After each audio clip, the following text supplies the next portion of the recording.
4 weeks ago, on Monday, June 22nd, 2026, the day after Father's Day, I texted Dr. I. Stephen Brown. Thank you for being part of my Dad by Committee team.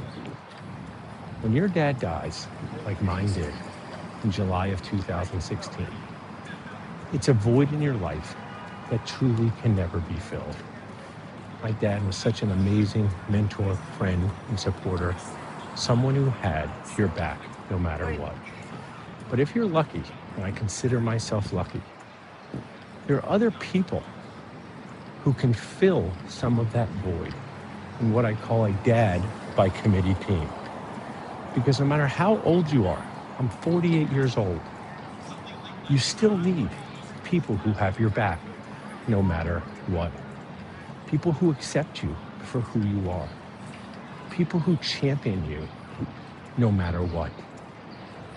And on Monday, July 21st, 2026, I got a call from Dr. Brown's amazing wife, Pelly, that Dr. Brown had died.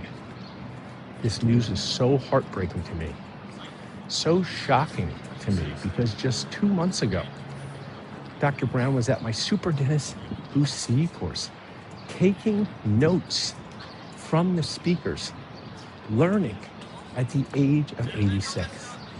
That is who he is. Someone who is always working to get better and encouraging those around him to get better as well. Just Saturday, 2 days before he died, I texted him a picture with a dentist we both knew, Dr. David Slobodinsky. Told him, look who I ran into. Another amazing Steve Brown connection. And he texted back a smiley face, after also texting me back and forth about Dave. So, what I'd like to share with you, so I went to his funeral today, some reflections about Dr. Brown and what he meant to me. But first, sitting at his funeral today, listening to his 2 grandchildren, who did a spectacular job speaking at such an emotional event, talking about Dr. Brown's life, role in their lives as grandfather, supporter, making jokes about his orange-colored Hokas and matching Clemson, teaching his grandson how to play golf and manage his emotions. It was so heartwarming to me to hear from those 2 amazing grandchildren. I then heard from Dr. Brown's children, who did such a fantastic job describing the love that their father had for them and how he showed up for them no matter what. His colleague, Dr. White, talked about their relationship not only as professionals and dentists, but as people. I remember Dr. Brown bringing Dr. White to speak to us as residents so he could encourage us and show us how to be the best dentist you could be.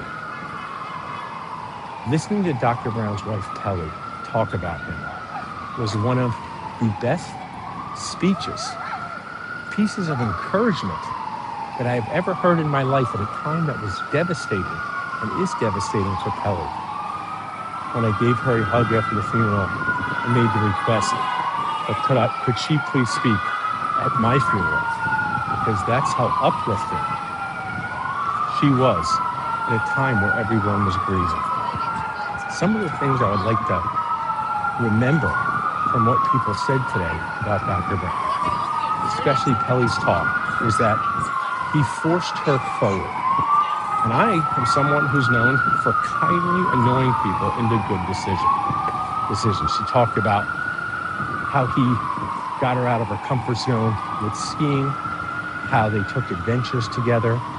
It was truly inspiring to hear from Pelly as she reflected on their 61-year marriage and forcing her forward, and most of all, them championing each other. So while this time is so heartbreaking to me, and there's so many things about Dr. Brown that I would like to share, because I thought him as role model, mentor, friend, someone who thought like me and that he lived in the city of Philadelphia his entire life, just as what I am doing now with my children as I record this walking around Rittenhouse Square. I'd like to tell you a little bit about my time with Dr. Brown, starting in 2002. So in 2002, I was a first-year resident, dental resident, Albert Einstein General Practice Residency. And to be honest, I was in a pretty bad mood about becoming a dentist. Dental school was very stressful for me. I wasn't sure if I had chosen the right profession. I loved having my dad as a role model and loved the prospect and the goal of working with him. But I just was not very hopeful about being a dentist. And on Tuesdays, they told us we have implant seminar with Dr. Brown. So I sat there at 6 p.m. eating the hospital pizza, and in walked Dr. I. Stephen Brown with his monogrammed Brooks Brothers clothes, his fancy sport jackets, always dressed to perfection. And he sat there like there was a casting call for what a periodontist should look like in fancy and or schmancy Rittenhouse wear. And I thought, what can this guy teach me, teach us? We work at a residency program. Our patients are not his fancy schmancy patients. Our patients do not have the money that he has. But as I sat there, and what he did was open our mind to a world of possibility. He gave us hope. He kindly annoyed us into seeing how we approach patient care in a different way, especially patient communication. And that Tuesday, 6 p.m. seminar led by Dr. Brown and his superstar team of dentist friends he would get to come speak to us was one of the most transformative experiences of my entire life. I would not be here where I am today. I would not have started Dental Nachos without Dr. Brown. But going back to that seminar, we would learn from Dr. Brown, and I wound up loving Albert Einstein Medical Center, GPR, especially implants, and stayed for a chief residency year. When I was a chief resident, Dr. Brown would bring his patients to the residency program to do sinus lifts.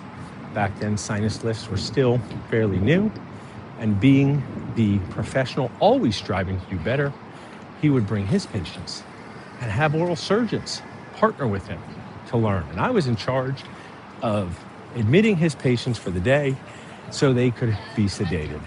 So I remember distinctly calling one of his patients, and I was looking on their intake form saying, "Are you ready to come to the hospital? Here's what to expect." And it said occupation. And I thought, finally, I'm going to find out who these fancy schmancy rich patients are. Is it the president of Comcast? Is it a Philadelphia Philly? And I scrolled down to the occupation, or looked down at the occupation, and it said professional clown. Now, no judgment on professional clowns, who I know deliver so much joy to people. But I do not think in 2002, professional clown was a seven-figure job. And I thought to myself, maybe this guy with the monogrammed Brooks Brothers clothes is onto something. Maybe it's not about how much money your patient makes and whether or not they will say yes to treatment. But maybe it's up to us to explain it in a clear way. Maybe it's up to us to be open-minded. And one of my favorite pieces of speaking content, How to Speak by Patrick Winston, which has 22 million YouTube views, talks about how do you inspire people. And Dr. Brown fit all of these three criteria. Number one, tell people you can do it. You can do it. And that was the amazing thing about Dr. Brown. He was always making us feel like, hey, you could do it too. I know I've been a dentist for I don't know how many years, because I do want to point out, up until this week, I had no idea how old Dr. Brown was. Our entire friendship from 2002 to 2026, no idea how old he was. So when I found out he was 86 years old, I thought to myself, he was 62 when we met, still looking to improve himself. But he told us, you can do it. Number two, see a problem in a new way. He was the best at that, whether it came to patient communication, marketing, dental implants, periodontal therapy, see a problem in a new way. And 3, show enthusiasm for what you are doing. And no one showed more enthusiasm than Dr. Brown. After finishing the Einstein program and staying as a fellow, I returned yearly to speak at the Tuesday night implant seminar on case acceptance. It was an honor to me. I had been to Dr. Brown's Cosmetic Consortium Study Club and marveled at the speakers. I would go to his full day events where I saw Dr. Paul Homily and Dr. Mark Setter, who I invited to speak at my event. One of his messages that still hold that I took with me was, for every clinical course, take a management course. They don't talk about that enough when it comes to dentistry. So as I would come back and return to speak at this course, every year on a Tuesday, we would ride up and back and forth to Einstein. But what I want to make sure everyone realizes, for someone who is a legend in dentistry, you always felt that Dr. Brown cared more about you as a person than a professional. And it's so easy for dentistry to become your total identity in a way that is not always healthy. And for somebody who, as his wife said during the service today, demanded excellence from himself and those around you, but also accepted you for who you are, that was Dr. Brown. Asking about your family, asking about your businesses. So every year, Dr. Brown and I would do this implant seminar, and I would confidently tell the residents that Dr. Brown has had such an impact on my life that if I was in Italy and had to fly back and forth to make this seminar, I would do it. That is the type of person he was in my life. I would be at this seminar speaking no matter what. I am so grateful that in 2026, he asked me to speak. He felt like I was ready to contribute to his NASP study group in Philadelphia, where I had a chance to work closely with Pelly and Steve and met an amazing group of periodontists that were curious. That was what he talked about Dr. Brown today. He said about him, always be curious. And I always say, always be connecting. Both of us did that. Sandy White said, and I am proud to say, people say this to me about me, it seemed like Dr. Brown could always introduce you to someone who was worth knowing, the ultimate connector. So speaking at his study club with my amazing team on building teams, case acceptance, and management was such an honor for me. Bringing my wife Mary to the Rittenhouse Grill to eat with everyone, where Steve and Pelly could entertain them, and Steve could tell us classic jokes. I do want to share, he was a king of intros, and the more jokes he made at your expense when introducing you, the more he loved you. He then came to our Super Dentist Boost Camp and charmed and wowed everyone, from my awesome Nacho and Dentist Job Connect team to past residents that were there, like Dr. Savu Adicula and Dr. Lori Nassif. Tirelessly, he was texting me on these evenings at 1 a.m. in the morning at 86 years old, just 2 months ago. Him being there and being part of it was so special to me. So I just wanted to get my thoughts out. And I'm not sure if anyone will wind up hearing this. I hope maybe one day his family will, or I could share it with people, with my family. But I want to kind of remember some Steve Brownisms that will help me. One is definitely, as a dentist, for every clinical CE course, take a practice management CE course. Number 2, for someone like myself who's not too handy around the house, he had said, for every problem, you could solve it with 2 fingers. One to dial the phone, the other to write the check.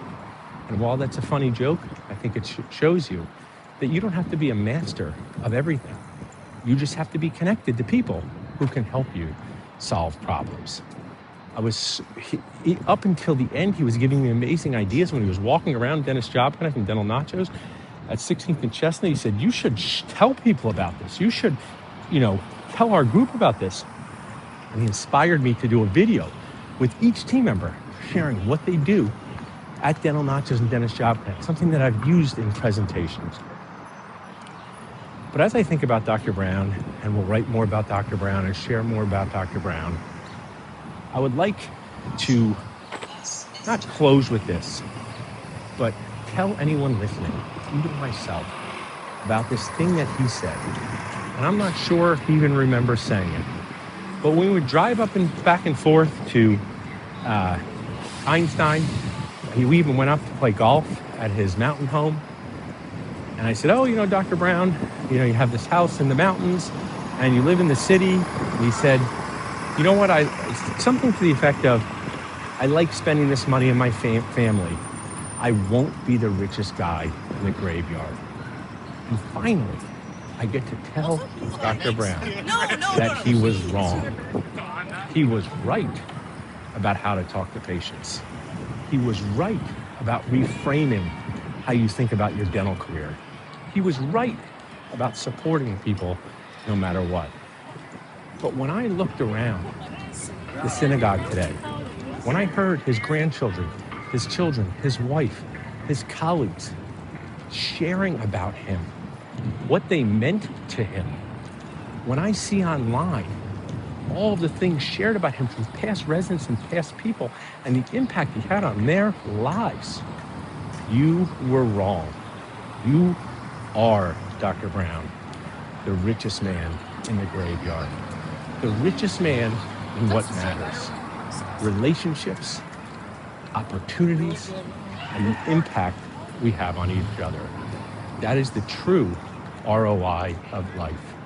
And that is what I will remember most about my amazing mentor, my close friend, someone who showed me nothing but love, and I showed him that in return, Dr. I, Stephen Brown.